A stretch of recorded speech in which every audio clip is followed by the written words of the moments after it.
Hello, it's Glamstract here, another video, another foundation review. And today's foundation is the Light Expert Click Brush Foundation by Terra. And the shade that I've picked for myself is number 4, Rosy Beige. This is what the foundation looks like outside of this box. It's a very travel-friendly foundation. At least that's how they advertise it. And it's true, to be honest, because it does come with its own brush. I have my usual booklet over here.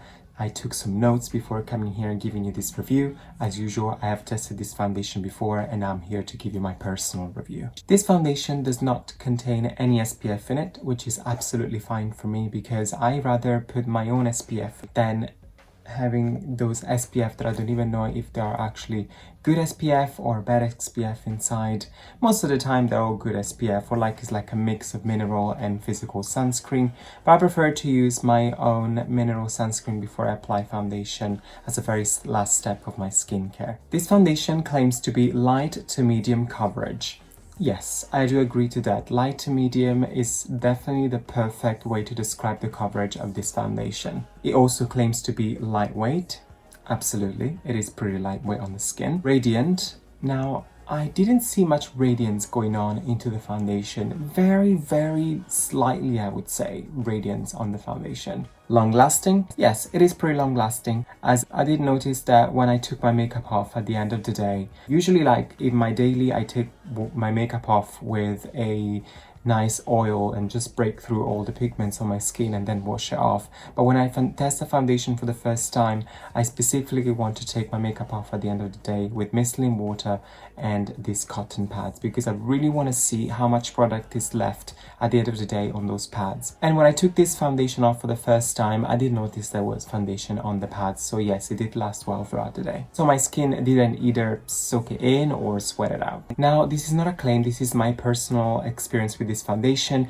I did find as soon as I applied this foundation on the skin, I found it a little bit tightening on the skin, almost a little bit drying. Now, not mattifying, I'm not saying it's mattifying, but I did find it a little bit like my skin felt a little bit tight.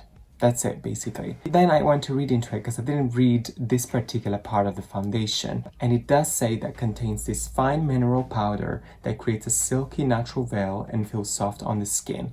So that explained that tightening feeling. Is not uncomfortable, don't get me wrong. These are pretty much all the claims of this foundation. But before I go and give you a visual representation of this, I have a little critique about the foundation brush itself that comes with. As you all know, I love this kind of foundation brushes. As you know, I'm an addict to the Chanel Fluid Powder Foundation brush.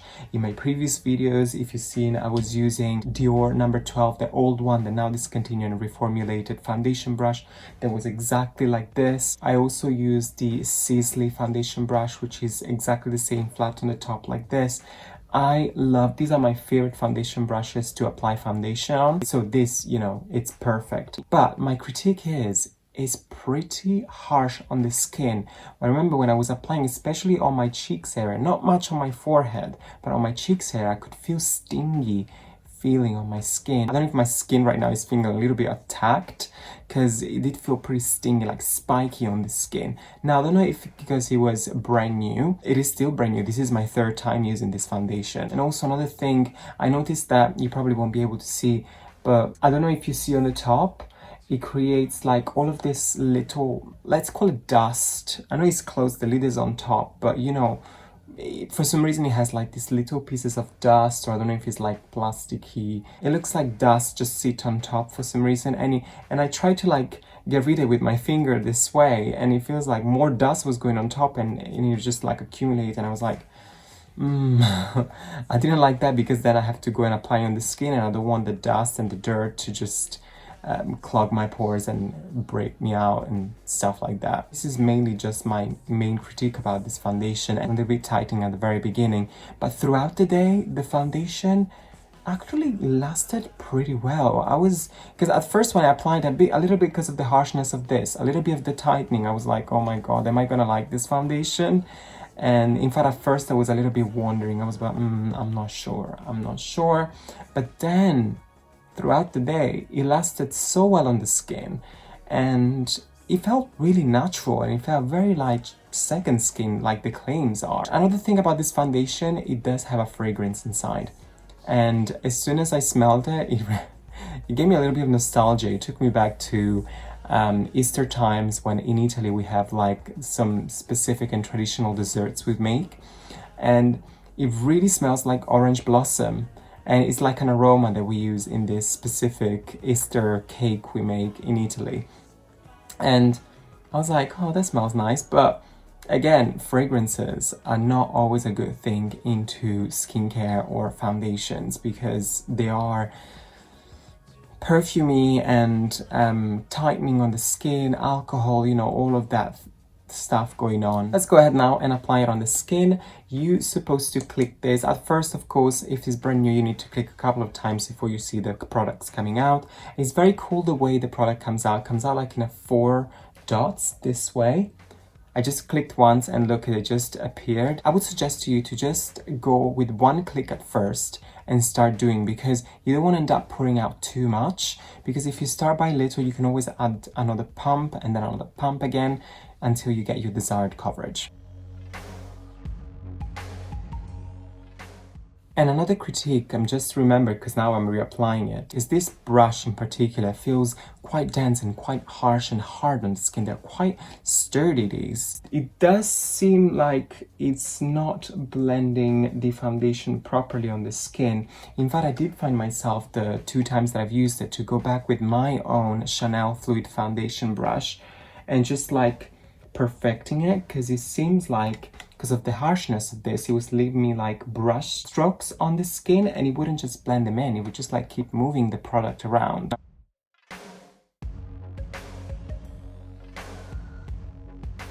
Foundation applied. As usual, I look very pale because I'm filming with natural daylight, and this camera always like picks up this like bright light on my skin, and it looks like the foundation is actually lighter, but it's actually the perfect match for my skin. Maybe teensy tiny bit lighter, because I do personally prefer my foundations to be tiny bit lighter than my skin tone, just because then I like to warm it up with my blush, bronzer, and so on. This is basically the final result with this foundation. As you can see, it's very pretty. As I told you, as soon as you apply the first application, it does feel slightly tightening on the skin, but it does fade away throughout the day. It's not always feeling this way. Now, because we're doing like a click foundation, and this sort of reminds me of a click, but it's really a twist up concealer, I'm going to use this Skin Caviar Perfect Concealer by Prairie.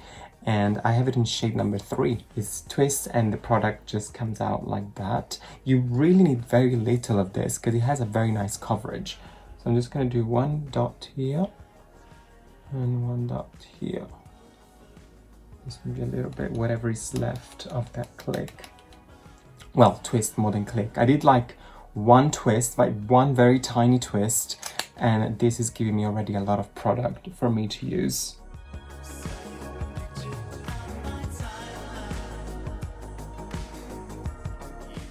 Beautiful concealer. I have nothing bad to say about this concealer. That is just perfect. It does a good job in giving nice coverage. It does a good job of giving a nice brightness effect.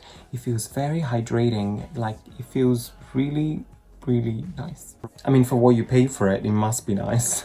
But I'm going to use 2 powders. I'm going to use the Pro Filt'r, the usual setting powder by Fenty Beauty, my go-to, my OG of powders. And also I'm going to use this Laura Mercier just for the under eyes secret brightening powder for under eyes, which I need to thank my beautiful colleague Natalia for kindly gifting it to me, and also thank my colleague Nicola that actually suggested it to me, and I discovered it through her for the first time.